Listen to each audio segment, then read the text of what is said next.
Good evening. It's Sunday evening. We're here with Rabbi Shea Hecht, the self-proclaimed Jewish cult buster, who's had much success and brachas from the Rebbe, who's here to give us a little bit of closure to this whole topic, answer a few of the questions that we have received from our readers and from people directly. Thank you for taking the time to sit with us. Okay. Thank you, Benjamin Lifshitz from CrownHeights.info, and I want to take this opportunity to also thank Sturm.net, COL Live, as well as Shemes, over the last few weeks for bringing something extremely important to our community. And I must stress, as I'll talk towards the end of my remarks, it's not only a question of our community, meaning the Lubavitcher community, but it's really important information to the community at large. Other Hasidic communities are affected by this, as well as the yeshivish world is affected by this. So I want to begin by saying thank you. I also want to begin by saying thank you for those of you who have invited me into your homes to allow me to share a few thoughts with you. I'd like to begin with a story with the Rebbe. As Lubavitcher Chassidim, it's only appropriate. And a few weeks ago, Jem, that we are all so connected with, actually told the following story, or allowed Rabbi Tzvi Hirsch Weinreb, interesting enough that he's also from Baltimore, Maryland, told the following story. He was a young man, about 30 years old. He needed some advice. He was going through a difficult time in his life, career-wise and religious-wise. And he decided to reach out to the Lubavitcher Rebbe. He picked up the phone and calls to the Lubavitcher Rebbe's office. Rabbi Chodakov answers the telephone. And Rabbi Chodakov asked him, Veret, who's speaking? To which he said, a Yid from Maryland. A Yid from Baltimore, Maryland. And he then hears the Rebbe say to him, to the secretary, and the secretary then repeated it. He says, well, red mit Weinreb. Speak to Weinreb. If you need some advice, speak to Weinreb. So he says, no, you don't understand. I am Weinreb. To which at that point, the Rebbe said, Amol darf man reden zu sich. There are times when one has to speak to self. And perhaps much of what I'm going to share with you this evening is just about this. There are times we have to speak to ourselves. And here I want to bring out, there is a conscious and subconscious mind. We all understand that. We all understand that there are different ways of communicating with the conscious mind and also to the subconscious mind. When we talk about the subconscious mind, we can talk about things like perhaps straightforward therapy, but also we can talk about hypnotherapy, and other type of mind-controlling activities that can talk from one to another, that can communicate one to another, really and totally on the subconscious level. So, I say to you, my dear friends, when we talk about is somebody brainwashed, do not think that you got to take the person, you lock them up in a room, and we begin to brainwash you. No, there could be very subtle activity that takes place. And through this subtle activity, we can really get to understand what is happening. And therefore I say to you, as the Rebbe said in his advice to Mr. Weinreb, and as Rabbi Weinreb said many times to others, that his advice to others are Mol daf man reden zu sich. There are times when you got to talk to yourself, and the way I look at this, it's your conscious mind talking to your subconscious mind. And when we talk a little bit later, and there's one of the things I wrote in my last article, the conscious mind is stronger than the subconscious. And therefore, even if you were fed negative things subconsciously, you can overcome these things by simply using your conscious mind to purge and to get rid of those foreign thoughts, negative thoughts, perhaps thoughts that are against Torah mitzvahs. And you can then take this and move them out of your mind and remain with only pure and holy thoughts. This evening, I'm talking to you about a group or a a movement, perhaps what one would say, a thing called the call of the shofar. I recognize that many of our community have gone to the call of the shofar. They've gone to the call of the shofar thinking that this is what they call a wellness group, something that's going to help them in their growth. And by the way, I want to say at this very moment, if you went to that wellness group, if you went there, on a certain level, I want to say, hey, you did more than others. You didn't just sit back. You looked to make change in your life and better yourself. And for that, you deserve a tremendous yasher koyach. I don't mean a yasher koyach. Who am I and who is anyone else to give you yasher koyach? But you should really carry that self-pride with yourself to say, you know what? I'm not different. I'm different than my colleagues. I went to make a change. I looked for something to make a change. And the first thing that many of you have relied upon is the endorsements of rabbis. My dear friends, please listen very carefully.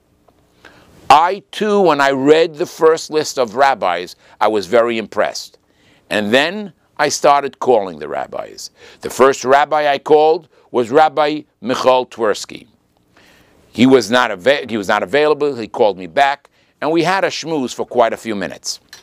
And I said to Rabbi Twersky, before we even begin our conversation, I want to let you know that I wrote an article a few days ago. And I write in the article that Katz, as people are calling it today, the call of the shofar, is in fact a cult. And at that point, Rabbi Twersky said to me, I know nothing about cults. I know nothing about brainwashing. And for me, it was a great beginning to our conversation. I said, okay, if you know nothing about cults, if you know nothing about cults, and you know nothing about brainwashing, well, we don't have to get into that conversation. You gave the endorsement letter. Why did you give that endorsement letter? He said, I gave my endorsement letter simply on one basis. I met Simcha Frischling, I was impressed with him, and I therefore gave my letter of endorsement. In essence, I know that the name Twersky to all of us means therapy and understanding of therapy. Perhaps Rabbi Abraham Twersky, his older brother, is really in the forefront, and every single group, Chabad as everywhere else, owes tremendous thanks to that man for what he did for the world of psychology within our community, within the yeshiva black hat community, within the Chassidish community. But understand, the name Twersky doesn't go everywhere just because it's Twersky. This Rabbi Twersky is not a psychologist. He's not a psychiatrist. He does have a profession besides for his rabbinate, but it's not in the area of psychology, and said clearly that his endorsement was on the person. But then when I began to ask him questions about the person, he said, well, he sort of backed off because he said, that's not that type of Jew that we're talking of. So, the first thing is, I ask myself, if you're going to go to a group that is going to open you up, open your mind and open your heart, would you go to someone who lacks in Yiras Shamayim? And we'll get to this in a few moments. The second letter of endorsement was Rabbi Shmuel Kamenetsky, who is definitely a giant in our generation. In the yeshiva world, he is really respected in all circles. Rabbi Kamenetsky, if you look at his letter, says clearly, I know nothing about call of the shofar. I know nothing about these things. I rely my entire endorsement on Rabbi Twersky. Well, and if Rabbi Twersky's endorsement is only on the person, not on the product, we have a problem. And then I made a call to Rabbi Hopfer from Baltimore. And I started my conversation, Rabbi Hopfer, I appreciate you taking your time and speaking to me.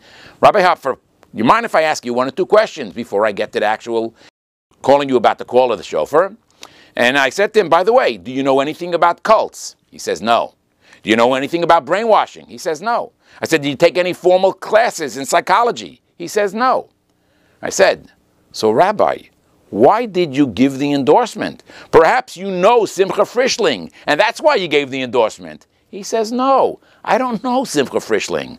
As a Jew in Yerushalayim, Him and his father came and told me they went through the program. And because they went through the program, they said it was a very good program. Therefore, I gave my endorsement. And if you notice, by the way, my dear friends, if you read the endorsement, you can see he has no idea of what really is going on. So, my dear friends, if you think that the call of the shofar is a kosher place to go, if you think that's a place that Yereim and Shleimim can go because of the endorsements, I say ask again. Check it out. And don't rely on me. The telephone numbers, they're all listed. You can call these people and find out for yourself. And ask the question. Because one of the questions when I asked, let's go back to Rabbi Twersky, I asked him, I said, the Shluchim in Australia met with Simcha Frischling, and they asked him a number of questions. And when they had a zero answer to those questions, they had determined clearly that he is not a Jew with full Yiddish Shemayim, and therefore should not be completely trusted. Now, my dear friends, I know I made a statement 3 weeks ago, a little bit more than 3 weeks ago, and I made a statement a few days later. It seemed I may have changed what I originally said. Well, I'm not sure I changed anything. I think if you go back to my original letter and you read every word, and then you listen to the tape, you'll see I said the exact same things. But many of us don't listen to a full and complete sentence. Many of us, when we get to an article, we don't read till the end of the article. And I'll just give you a little example. One of the people that called me up, a chush of a guy called me up after I made my statement, and he called me up and said, Shea, you don't know what you're talking about. I said, okay, I don't know what I'm talking about. I said, I didn't think that that's the way you should express it, but hey, I don't know what I'm talking about. By the way, did I call it Avodah Zarah or not? He says, I don't know. I said, you're calling me and you're telling me that I don't know what I'm talking about, and you don't even know what I called it. Okay. But then, my dear friends, after I put out that article, and I thank COL for that, and after putting out the tape, and I thank CrownHeights.info for that, and I also thank Sturm for the tremendous investment that they have put into this, bringing something very, very important to our people. At that point, people started calling me. I spoke to over 100 people that went to that cult for the weekend.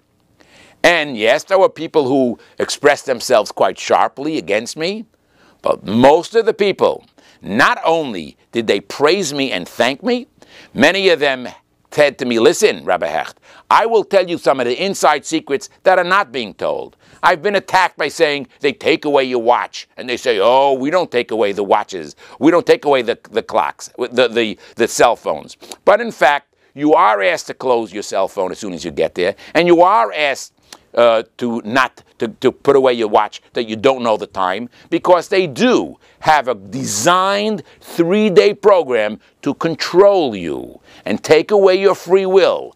That's what cults do. Now, of course, we can talk about, in fact, is it to a good ends or a bad ends? Well, that I'll let you choose. But let me tell you what I found out from the hundreds of people that have called me. And the research that I have done by professionals, both professionals that I've been in touch with and other professionals. I spoke to Rabbanim in our community, in our Lubavitcher community, and Rabbanim in our Crown Heights community, and spoke to them in great detail of what the situation is. And after finding out what's doing is as follows. Katz, call of the shofar, has a 3-day program. Their first day is taken out of the book of Buddhism. And many will say that the entire 3-day program comes with a touch of Buddhism. Now, let me explain to you something. We talk about Buddhism and we say Buddhism is 100% Avodah Zarah. Well, and therefore their weekend looks very different than this weekend. No. If you go online, and I don't suggest you do it because I don't think it's a kosher place for you to go. By the way, I'm against internet in general. I don't think we should have internet in our homes, and businesses should be somewhat limited. I've written articles about this many, many times and said the only way I think you can use on the internet is if you have a buddy system, that someone can look over your shoulder to make sure you don't go to the wrong places. But having said that, let's talk about the important factors. If you go to to find out what happens in a Buddhist 3-day seminar, very similar what takes place in the call of the shofar. And therefore, I've said, And please listen carefully, because I don't want you to quote me or misquote me. Let me say, what I said is, people have called me and who did the research, they called me and said that the sources of this katz is avodah zara mamish. Now, if you want to say this is only taking from the avodah zara and you're allowed to do it, hey, if your Rav says it's paskins, you're allowed to do it, then do it. Go there for the 3-day weekend. I don't suggest it. In fact, I have charota, gemura, which means complete regret that I didn't stop someone from going, and in fact, encourage somebody from going. Yes, my dear friends, I am sorry to him and I am sorry to you that I've misled. Why? Because I didn't get information. The people that I spoke to, yes, I went to a meeting about a year ago, and when I left that meeting, I did walk out thinking that Simcha was dishonest with me, number one, and that the people were involved in a cult. But again, I do say, and I write this in my book, you can have a power of a cult. You can have cults that will bring you to good things. But now, 3 weeks later, and over the last 3 weeks, I find out there is nothing good about this program. They take away your free choice, and they do its design step by step. That's one of the reasons why when you ask people, they say, no, we can't tell you what goes on there. That alone, people made commitments to go there. You know, people are talking about, well, you know, if it's such a bad thing, then maybe if some of our mechanchim or our teachers or our melamdim went there, well, maybe we should be very harsh against them. Please, listen to me very carefully. This is a very important point. The average person that I spoke to went to the weekend not willingly. They were fooled to go into that weekend. They're nothing but an oinus. They are an oinus rachmane patre. Rachmane, the Torah says if someone does something, the oinus, they're not responsible. They're not obligated. What happened here? Simply people went to one friend to another friend. Mendele went to Moshe and said, Moshe, I went to this group. Now already, remember something. Once he said, I went to this group, he's already brainwashed already. He said, I went to this group. It helped me. Don't ask me any questions. You have to go. It's a 3-day program. It's a lot of money, but you can afford it. Go to that program. And then Moshe went to the program. As soon as Moshe got there, the programming started. He was now brainwashed. He came home and either went again or then pulled somebody else to go, as they said at the end of the program. Now speak to your friends. See to influence other people that they should go. In fact, there were times, again, the program changed. Not every week is the same exact program, because not every week is the same staff members that are there. But some of the weekends, they actually asked you to write down on a piece of paper, who are you going to influence to come to this program? My dear friends, by the way, if my voice is a little strong, I'm very passionate about this. I've given much of my life to save young Jews from cults. And then all of a sudden to find that some of my best friends, and I myself was fooled on a certain level to think to myself that you can go. So let's go back to the teachers. These teachers that went there, these melamdim, these mechanchim that went there, and I want to tell you something. With one of these mechanchim, I sat for over 6 hours to discuss but why he went, how he got there, what took place, etc., etc. By the way, this mechanech, I would let him be my son's teacher in a minute. Why? He sat and told me, this is not the only weekend that he went to. This is not only the self-help group. He went to tens of different groups to become the best mechanech that he wants. This is a mechanech that we should put on a pedestal and say, this is a mechanech that should run our institutions and be involved in our institutions. This is a mechanech that was cared about his students and said, you know what, if I can learn one more idea to help work with my students, I'm going to go to another weekend and I'll spend the $750 because it's worth it, because I can help one more child than another child. Well, it's not my business to tell the yeshivas what to do. They can hire and fire anyone they want. But I do say to parents, and some of you have called me and told me, if my child was in that class and the Malamed went, I would be calling my yeshiva and say, listen, he may have gone to a wrong place, As long as he didn't go in the last 4 weeks, because now already the tumult started. If he went a year ago, or half a year ago, he should be forgiven. It should be overlooked. Now you say, okay, but hey, maybe some of that poison is still in him. Well, I wrote an article 2 days ago to say how they can get rid of that poison.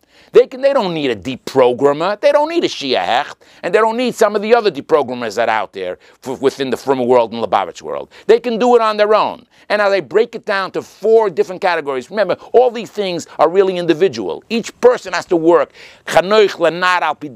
Each particular person has to work the way they work.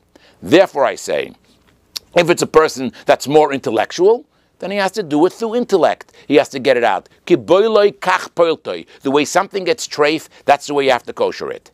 And therefore, he has to see where he made a mistake intellectually. If he's more emotional, he has to do it in an emotional way. If he's more of Kabbalah soil, and I break it down very, very simple.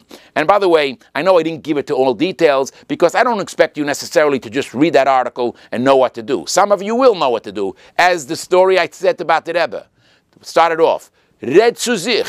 Maybe you know exactly what you have to do. But if not, I'm available. I don't charge for my time. I'm more than happy to help you. You don't have to tell me who you are. You can call me anonymous. Just tell my secretary what it's about. I will talk to you. I will talk to you day. I will talk to you night. I will help you whatever is necessary. So, as far as parents, I say reach out to your school and say to the Menahel, say to the Anhola, listen, I know my son's teacher went there, but please, don't throw him out. It was an honest mistake.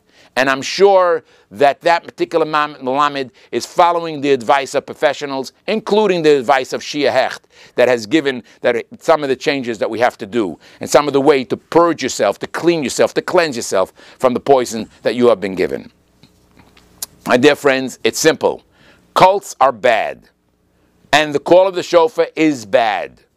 But the people that went there are some of the most and I found this. I dedicated 10 years of my life. The greatest and most wonderful people went to and joined some of the cults. Why? Because they were brainwashed. They were fooled in. And likewise, our people were also fooled in. And this is the compassion that you have to have for them. And by the way, for those of my colleagues who have challenged me and said, well, Shea, you write in your book that there's 3 reasons why a cult leader is a cult leader, and I'm only going to talk about 2 of them on the tape tonight. 1 is about money, and 2 is about power. Well, my dear friends, Simcha Frischling is interested in money. He had made, you can check it online, you can see how much money he made in 2012, and soon to be 2013. He made a lot more money than you and I, okay? And he's very successful, and money is a thing. But I was approached by someone who works in the circles of Lubavitch. And you should know that there was a point where Simcha Frischling approached members of Lubavitch and said, hey, you know what? I can help you. We can redo Lubavitch. He had a plan, and that plan was, so he does have a quest for power. Do not underestimate this man. He's nobody's fool. He fooled you, the member that went there. Some of you have come back and told me he's such an honest person. He is such a wonderful person. That's part of the programming. That's what he got you to believe. And you know what? You can believe it. But I'm telling you, he had a quest for power and he has a quest for money. Do not be fooled by this man. He's not a man that we should be following. And the proof to that is, he himself sells in his own words. You go over and you check out what the situation, where he has visited. He says he got this stuff from Buddhism. Avodah Zarah Mamish. He got it from Landmark. Avazrayu bad Avodah Zarah. He got it from Mankind Project. Avazrayu Avodah Zarah. My dear friends, I'm not throwing these terms around. I discussed it with the Rabbanim and the Rabbanim if within our own community. Please understand, as one Shliach put it very, very well, and the Shliach, I think I can mention him by name because I hope he's not going to be upset with me because it's very, very important, because he is a Shliach. He is an advisor to many Shluchim. And this is Rabbi Mendy Lipska out in Sherwood Oaks, California, who has advised many. And he says clearly, Chazet Treif, call of the shofar is Chazet Treif. But then he says to people, let's say it's not Chazet Treif. Is this something that you want to play a suffix with? Avodah Zarah? I mean, this is a pretty serious situation. This is what you want to just overlook? So, I say to you, my dear friends, if you made the mistake, I know that it was not your mistake. You were schlepped into it by somebody else. Yes, you should give yourself some time to purge yourself. A 40-day period is something good. We had Havidosh from the Rebbe in regard to this. If you can do it on your own, I trust you. If you come back to your, if I was your menahel and you said that you did it on your own, I can trust you.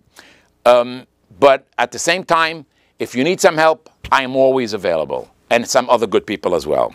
And finally, my last point, before I get to some of the questions that you have sent, and by the way, you can, if you send in to CrownHeights.info your question, we will try to get to it. And let me say to you as follows. This is not a problem in Lubavitch. The problem is beyond Lubavitch. Hundreds, and they say more, but I'm saying hundreds and hundreds of Yireim V'Shleimim from the Chassidish world and Yeshivish world went to the call of the shofar. They too have to be told. If you know someone from outside our circles that is going, thinking about going, went, or they, you should tell them, listen, we have professionals in our community who have said clearly, and Rabbanim have said clearly, that this place is osur. It's forbidden. And even though, again, I start again, for those who are just joining now, it's possible that from my beginning words, I said it's like therapy, and I base myself on the Rebbe's Sikha. And I still base myself on the Rebbe's Sikha. It's very, very clear. Because if you go back to my first statement, I said, at best, it's therapy. At worst, it's avazrayu d'avodah zarah, which means it can lead to avodah zarah. And the origins of this therapy comes from avodah zarah mamish, pure avodah zarah. If you think it's a mutter, then I'm not a pasuk to go paskin. To me, it seems like it's something we should stay away from. Once again, I want to thank you for inviting me into your homes to spend a few minutes. We will try to deal with some of the questions that were already coming in. I hope I can do the best.